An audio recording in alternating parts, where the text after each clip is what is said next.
Hey everyone, this is Nick with Us versus Herd. Today I wanted to make a quick video on making monthly income selling options. This is not going to be a super in-depth video.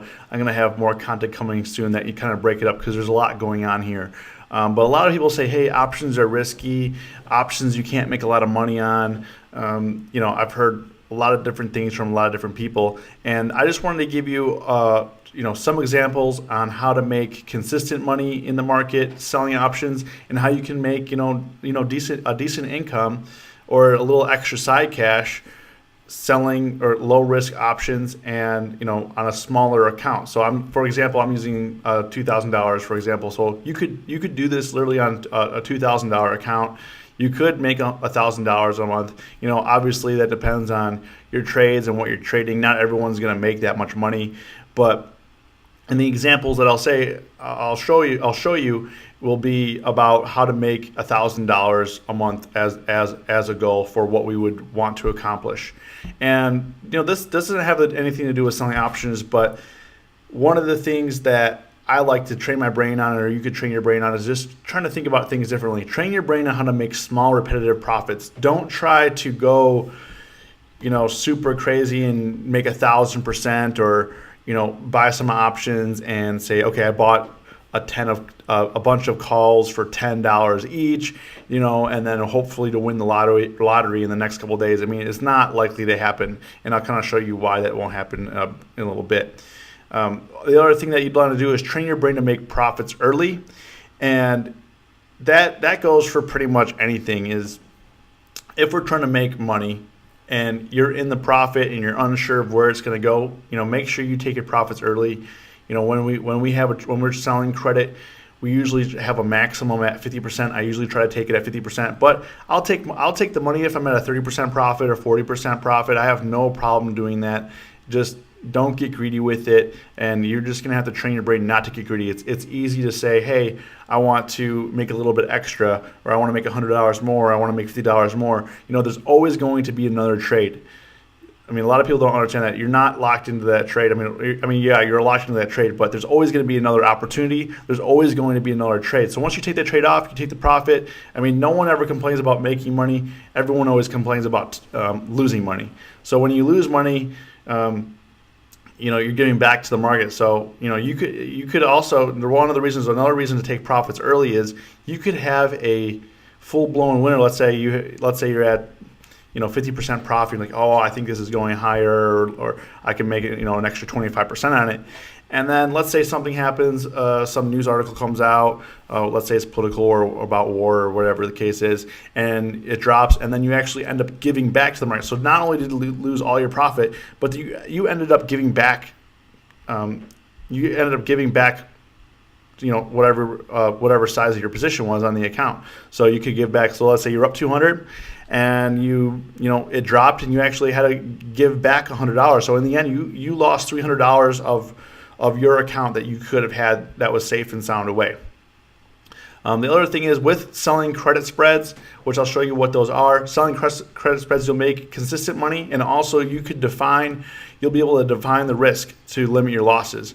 And on these, you are able to make 25 to 75%. Like I said, I try not to be greedy with it. When it gets near the 50% range, I like to take it off. Or if the trade looks like it's capped out and it's leveling out, I try to take the money when I have a profit. I'm going to show you a couple examples of a trade that I did today, and also how to find new trades in different stocks that you like to trade. Now, like when selling options, I like to trade stocks that I am knowledgeable about. I don't like to trade stocks that I have no clue about. So I have a trade here on Google. I'm not going to go through the basics of selling options. I'm just going to show you how to make consistent money. And like I said in the beginning of the video, just make small trades and make consistent trades, and know when to get out, and you'll make repetitive money, and you'll be able to make weekly or monthly income. And when I put this trade on, I put a trade on earlier today for Google. I sold the 942.50. I'll actually pull that up here, my orders here. Yeah, here. I sold the 942.50 put. I bought the 940. I bought the 940 put, and it recently just closed out for 50%. So I opened it up for $1.05 credit here on Google, and I sold it here for a 50-cent debit. So I got about 55% on that. So I'm very happy about that. Probably in the direction, as you can see, it went up even higher. But like I said at the beginning of the video, do not get greedy. Take your money, because I mean, look at this chart here. Look at this right here. You know, it could fall apart anytime. So always take your profits. You're always going to be happy taking your profits. So let me just show you what I did here. So what I like to do for these smaller trades and consistent trades that I like to do when I get into position, these are quick 1 day, 2 day trades. So I'm trading the weekly options here. I like to just put these on. I typically don't hold these more than 48 hours. I put them on 24, 48 hours at a time. Or like this one was, because the trade worked out so quickly, I had this trade on. Let's see here. I bought it 9:42, so and sold it at 12. So almost 3 hours. So it took me 3 hours, and I made over $100. I bought 2 of them. But let me go back to the numbers here so you can get an example. So right now let's see here, what's in the money. So the 947.50 put is in the money. So like I said, I like to sell 1 in the money and buy 1 out of the money. So I'll just go here. I'll place a vertical trade. Here we're doing a credit spread. This is actually the same exact price.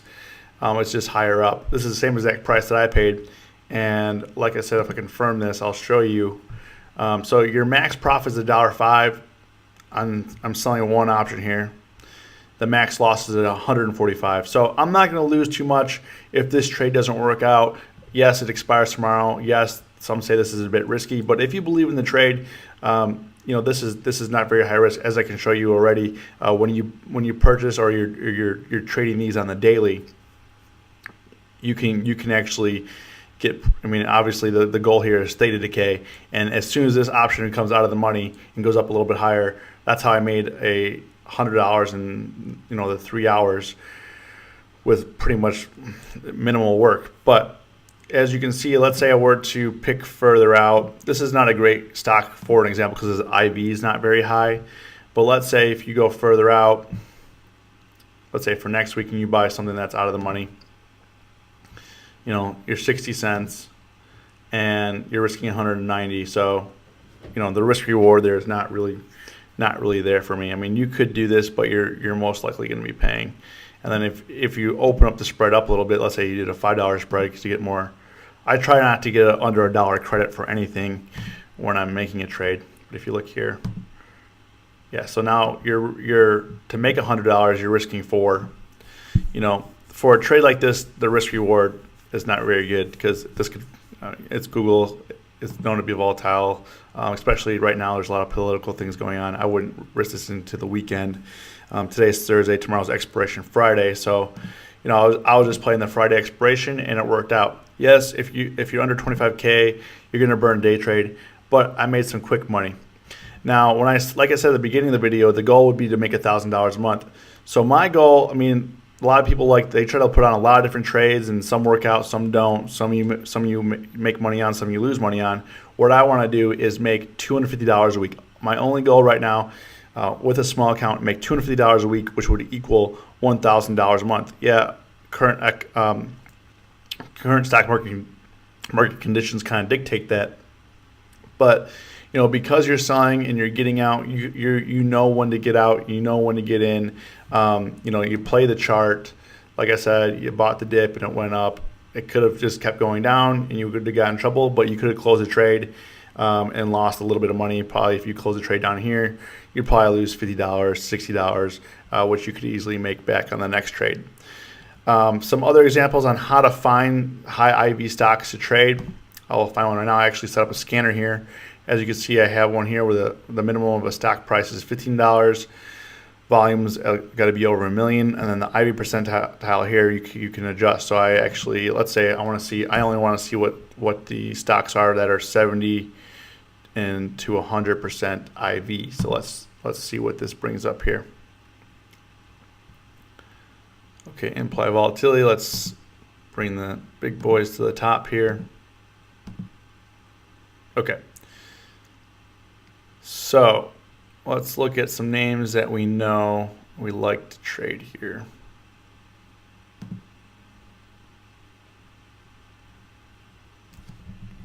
Not sure what's pulling up. That's IB percentile. I think we need to add a column here.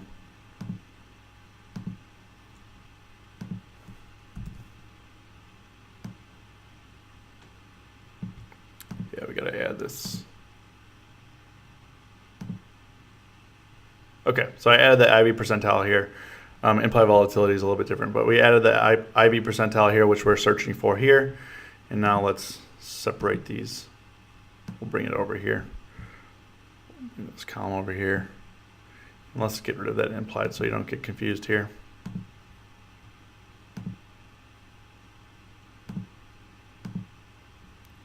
Okay, much better. So let's go to some names that we know. Let's do Apple is a big one. So Apple, it's a lower price stock than Google or Amazon, which we discussed earlier. But let's say it has a high IB. It's got 80% here, and on a small account, this is good because it's $161. So let's try to take a look at what Apple's doing. Okay, so let's say for an example, this is an interesting. As you can see, over the last 5 days, it's kind of trending a little bit lower, but ultimately staying the same. And it looks like every time it hits around 160, it seems to bounce up. So that's some good news. So you're not thinking long term here for these trades. You're thinking very short term. So let's go to the trade. So let's say I wanted 116 is good. 160 is a good number.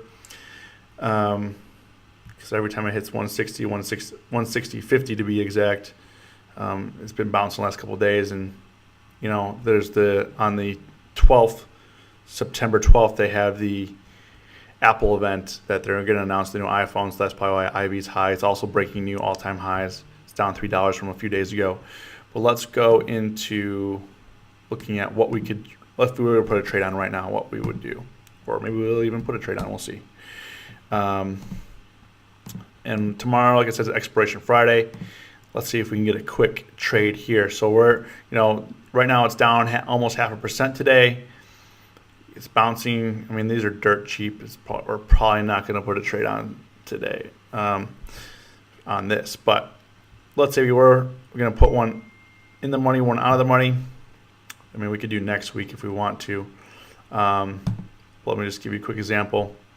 So I can get a $122 credit for the trade. Obviously, if you look here, the probability of it being in the money is 80%, almost 80%, 78%. So I only have a 20-something% chance that this trade is going to work out. So I would need this to go up $1 tomorrow, by tomorrow, for this trade to be, hitting the sweet spot. Will that happen? Will that not happen? I don't know. I think that trade's a bit risky. Like I said, if you're not sure and you want to put the trade on and you like the trade, go further out. But I don't like to go out like months because the theta decay is just really slow. So this is for people that are really monitoring their accounts. This is for people that are sitting at the desk. This is not for people that set it and forget it, because if these go into the money, expire into the money, you're going to have to talk to your brokerage if you don't have the amount of money. And since I'm taking let's say a $2,000 account for an example, you don't have that kind of money in your account to cover this. But the good news is you have a long option here. I'd have the 160 that I can cover. That would cover the difference. You're going to lose more money, but that's why you set up that. Let's say here. So for example, here on this trade, I could make 120. I could lose 130. If you believe in this trade, I think it could. I probably won't put this trade on right now, but as you can see here, if you look at the probability in the money, now I have a 40% chance that it's going to be, out of the money. 60% chance it'll be in the money versus when we were looking at right here, we have almost 80% chance that it's going to be in the money. You want to look at the probabilities, but you also have to think obviously it's going to decrease or increase the further it goes in or away. So just make sure you're playing the chart correctly. And then, like I said, these are quick trades where you're looking to get the theta out of it. You're not looking to go big. You're not looking to say, okay, a month out. So if you're going to trade a month out, I'll show you this for an example.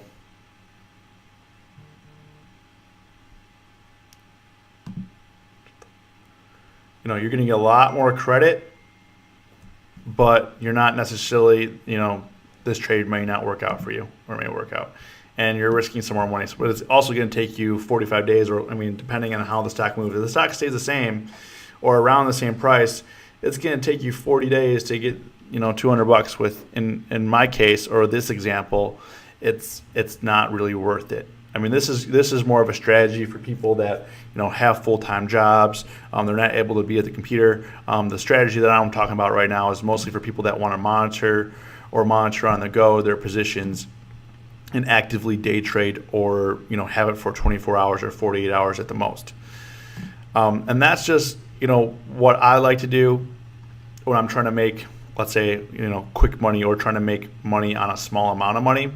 I don't try to make huge trades, I do a lot of different things, but this is just one of the ways that I try to make $1,000 a month. Set a goal for $250. I could write this out here for those visual learners. $250 a week, and based on those trades, you would need about 2 profitable trades a week. Now let's say you lost on some of them. You would need 4 to 5 profitable trades, 4 to 5 trades a week, and 2 of them need to, 2 to 3 of them would need to be profitable. So as long as you're cutting your losses early and you're able to do this, there should be no reason that you can't make $250 a week. We're trying to be helpful here. Leave some comments below. Like the video, subscribe, and we'll put some more video content out for people that want to learn more about the basics and just learning selling options in general. This is just for going over an overview of how to make $250 a week or $1,000 a month on a small account. So.